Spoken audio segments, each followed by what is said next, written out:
قال الله تعالى: أعوذ بالله من الشيطان الرجيم. بسم الله الرحمن الرحيم. اقرأ باسم ربك الذي خلق خلق الإنسان من علق. صدق الله العلي العظيم. وقال النبي صلى الله عليه وسلم: طلب العلم فريضة على كل مسلم، أو كما قال عليه الصلاة والسلام. شاعر مشرق علامہ اقبال نے بڑی اچھی بات کہی ہے: تعلیم کی تیزاب میں ڈال اس کی خودی کو، ہو جائے ملائم تو جدھر چاہے ادھر پھیر.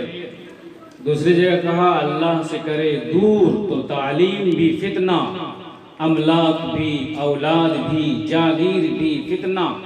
نہ حق کے لیے اٹھے تو شمشیر بھی فتنہ، شمشیر ہی کیا نعرہ تکبیر بھی فتنہ. ایک جگہ اور علامہ اقبال نے کہا تھا: دل نور سے خالی ہے، نگہ پاک نہیں ہے، پھر اس میں عجب کیا کہ تو بے باک نہیں ہے.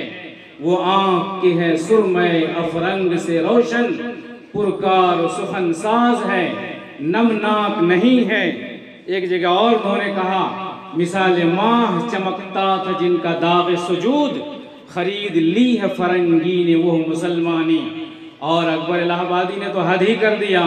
انہوں نے کہا، اور چونکہ وہ مزاحیہ شاعر تھے، طنز و مزاح کے شاعر تھے، ہنستے کھیلتے بڑی دور کی بات کہہ جاتے تھے اور بڑے پتے کی بات کہہ جاتے تھے.